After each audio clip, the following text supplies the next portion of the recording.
According to tightened circuit breaker rules announced on Tuesday, standalone outlets that sell only beverage, packaged snacks, confectionery or desserts have to close. Bakeries that sell mainly bread, like the Four Leaves bakery chain, remain open, but those that sell mostly cakes, like Bengawan Solo, have shut for now. But what about smaller businesses in the F&B sector? How will they cope with a tightened circuit breaker and can they survive? We're joined now by Ashraf Alami, who co-owns Fluff Bakery at Jalan Pisang with his wife. So, Ashraf, what was your immediate reaction when the additional measures were released on Tuesday? Well, when we heard about the measures that were released, I would say that we were not entirely surprised because we were expecting that something like that might happen. But at the same time, I guess we were quite disappointed that we were not allowed to continue with operations, as we were kind of hoping that we would be able to cover our costs. Yeah. Now, Ashraf, when the tightened measures were announced on Tuesday, affected businesses like yourself, like Fluff, only had a few hours to figure out means of proper storage, clear stock, contingency plans, etc. What did your team do, from the time you heard about the new measures to the midnight time, 11:59 p.m. deadline? What did you do with your remaining supplies? I mean, when we first heard about it, it was already night, so the shop had already closed for the day. So it was a bit of a scramble trying to get everything in order. For example, we had taken orders for the next day as well as for the next couple of weeks. So our immediate concern was to reach out to customers who were expecting their orders and they weren't sure what was going to happen to them. We reached out to them to inform them of what was going to happen next. We also had to contact suppliers because, for example, we had ordered 500 eggs to come to the shop the next day, and we tried to call the suppliers to see whether we could cancel the delivery so they don't send the items to the shop. And the last thing was we had to call our staff to let them know what was going to happen the next day and moving forward what we expected from them. Right. So was the whole process actually very messy on Tuesday night? Yeah, I would say it was quite chaotic on our end, trying to figure out what to do next and where we stood and what to do with, for example, our inventory and all the ingredients we had at the shop that was perishable. So we had to figure out what we were going to do with all these things. Right. So Ashraf, Right.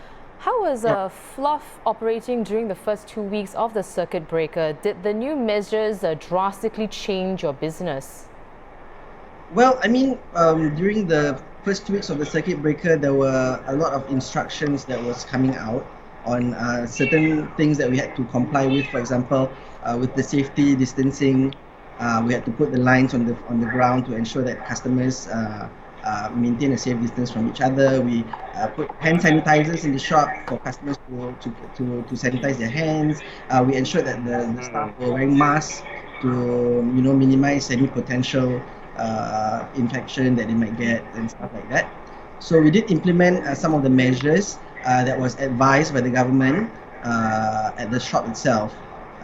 In terms of business-wise, we actually saw a surge in orders on our end because people were working from home and we started ramping up our deliveries. So we engaged third-party delivery drivers. A number of them had previously lost their jobs or were put on no-pay leave. So we had quite a ready pool of drivers who were willing to help out with deliveries, and we ramped up the number of deliveries, and we saw a surge in orders from people ordering and asking for desserts to be sent to their homes. Right. Ashraf, so what now? What is plan B? Or is there plan C, plan D at this point? We understand that you are going to appeal to be allowed to run your kitchen so you can still do deliveries. Yes, so at this point of time, because we have taken quite a number of advance orders, we have about 100 plus orders that we took from customers. So we are hoping that the government will allow us to continue to operate to at least fulfill these orders because these orders that were taken will be very, very helpful with our cash flow. So at this point of time, we plan to appeal.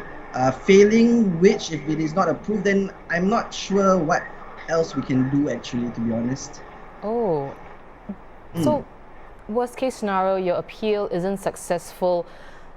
And what do you make of the government support made available to small businesses like yourself? Do you think Fluff will be able to survive and reopen eventually? Well, the support that's been given in April and May, 75% funding for staff salaries is definitely very, very helpful for us. So based on the government's support over this current month and the next month, I think that we will be able to manage, as we had started putting aside some funds for rainy day in anticipation for times like this. I guess the concern would be for us would be what happens in the next few months, because I think it is very uncertain, the economic environment. I think we might be headed towards a very bad recession, people facing high unemployment and things like that, which may affect our sales moving forward. So I think our concern lies more in the next couple of months. Right, Ashraf, you were talking about the next couple of months. Now let's focus on Ramadan, that is in fact starting tomorrow, as well as the Hari Raya celebration as well. They have been affected, of course, by the circuit breaker extension. In what ways will your business suffer as well during this period of time? Okay, well, being a fully Muslim-owned business, the lead up to Hari Raya, Ramadan, is a very, very busy period for us. It's actually one of the peak periods of the year for us. We have very strong sales in that month because we find that customers like to order cakes to meet up with family and friends when they break their fast. We also see a lot of orders for cookies in the lead up to Hari Raya. So with these circuit measures in place and people not allowed to have social gatherings, we do anticipate that there will be quite a drop in terms of the number of orders for cookies and cakes for this period. So yeah. Right, well, thank you so much for your time, Ashraf. We wish you and Fluff Bakery all the very best.